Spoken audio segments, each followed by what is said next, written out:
and welcome to the Never Ending Backlog Podcast, your place for short reviews from a gamer with the goal of reducing his backlog.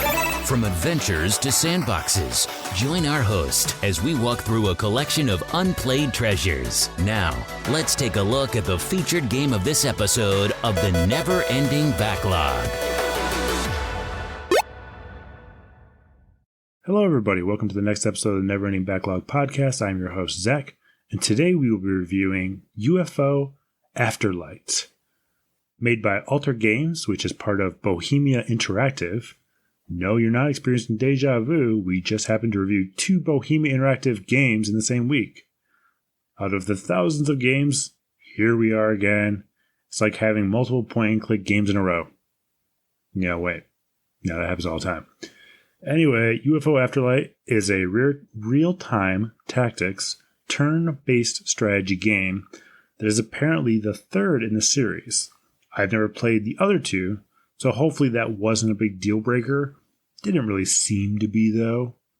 The game is similar to the XCOM series, which I can't say I have played, but don't you worry, they are in my backlog, so I guarantee I'll be playing them soon enough.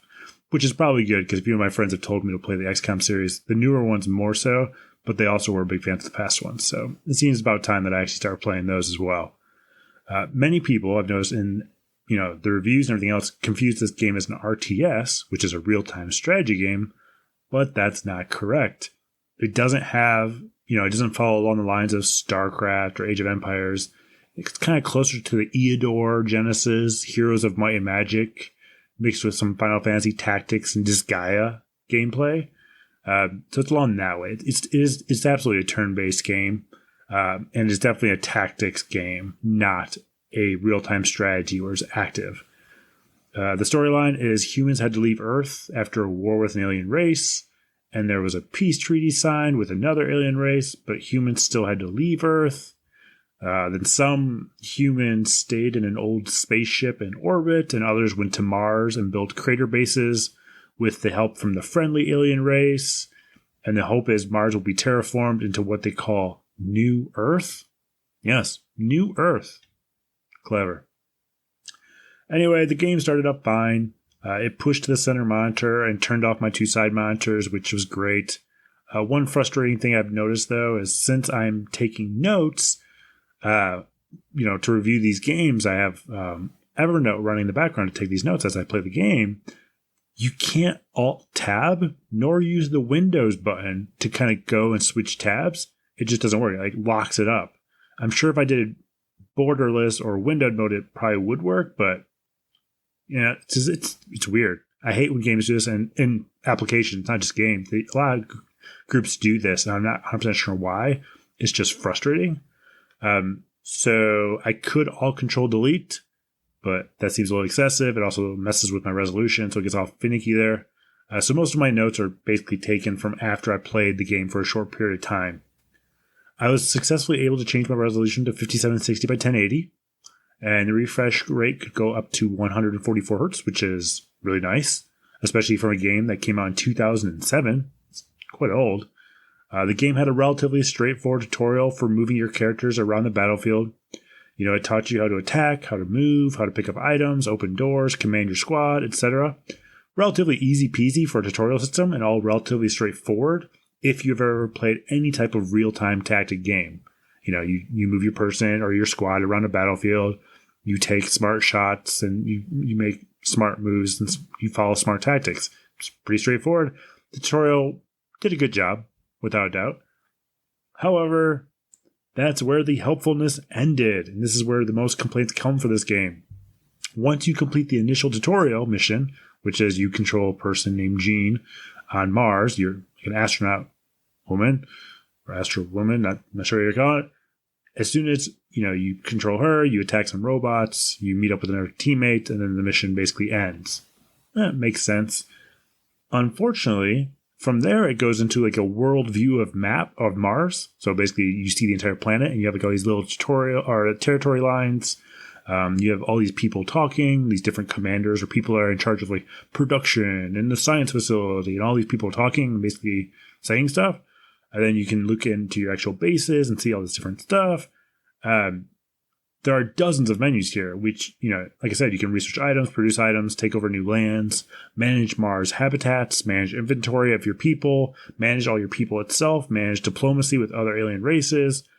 It's incredibly overwhelming. And the amazing thing is, there is no tutorial for this component. It's basically like, oh, this is how you navigate this game, which the game itself is like a separate game. It's relatively easy. It's like I said, it's like a Final Fantasy Tactics or the Fallout series first person. Like, they're like those. You can point and click and tell them where to go, and the battles are very turn-based. It's like that. It's not a super challenging thought process. That's pretty easy. But once it goes into the actual economics and the world kind of mode, where it's a lot more intimidating, a lot more complicated, no tutorial. It's like, no, let's reverse that. Most people could figure out how to click and move and attack. That's pretty common sense with most games. Even in 2007, that's pretty common. But the economy mode where you're managing your resources like that, I do need to know kind of how this works, because there was nothing. Like, super helpful tutorial to no tutorial. So it felt kind of insane to me. I think it's funny, actually. There's a review on Steam that starts off saying the game is super simple. And this was their worst. This is super simple. But then it goes into 10 paragraphs, not embellishing, 10 paragraphs explaining how simple the game is. I'm sorry. If you write me a 10-paragraph review on Steam of how simple a game is, I'm not going to believe you that it's simple. The entire copy provided by the developers isn't even that long. So the store page, not even 10 paragraphs.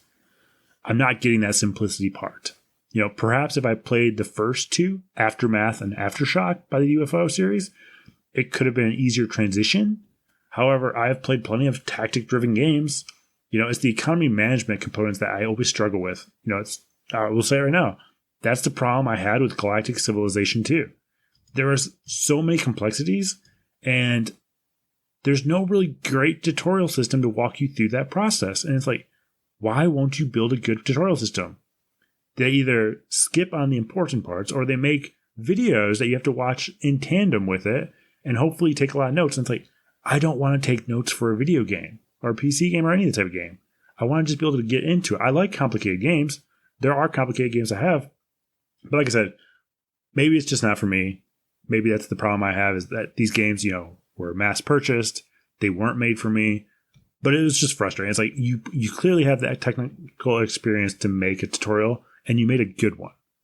The first level is a very good tutorial, but this one is just so like, why did you stop? Is there one later on? I was playing a half hour after that tutorial, and there was nothing else coming up. I was just randomly clicking buttons and hope to goodness that I didn't die. I did a few times. But anyway, the game runs relatively smooth. As mentioned, the controls aren't too bad to pick up. They're not really that complicated. I think the fact that I can't minimize it is super frustrating. And to get to the game menu, you have to push F1, which I'm used to the F series being used for, or the function buttons to actually be used for actual menus. Like F4 and F10 have been used in other RTS games, so that's not as unusual. F1's kind of weird for me.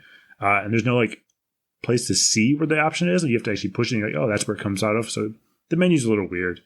I feel like there are a ton of games like this, so the real-time tactic games and the economy simulators like that just don't feature an optimized UI UX experience for people. The user interface and the user experience is usually lacking, whether it's tutorials or buttons or schemes like that. It's just like they feel like they've always struggled with that component.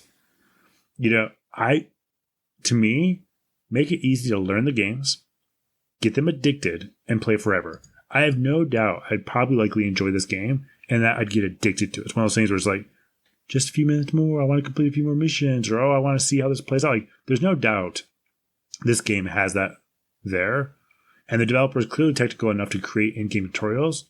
The fact that they left out the tutorial on one of the most complicated components, or at least seemingly complicated parts, amazes me. There's no one that can say, like, oh, the initial tutorial was much needed because people don't know how to point and click to move a character around. No. There's no one that can say it. It can say, like, oh, well, that needed a tutorial, but the world view economy thing didn't need it. No, you can't say that. You might say, like, oh, none of it needed a tutorial because you're just not smart enough to get it. You can say that. But you can't say that one deserved one over the other one. You'd be a liar and you know it. So it's frustrating. In the end, I cannot recommend this game. Based on reviews alone from the XCOM series, I can tell that those are a better built game from similar time periods. So perhaps I'm just not the intended audience again. However, I have to believe that I'm not the only gamer who found it daunting entering into this game post-easy tutorial that they didn't really need in the first place, in a hope that they would walk through the complicated parts that I did need one.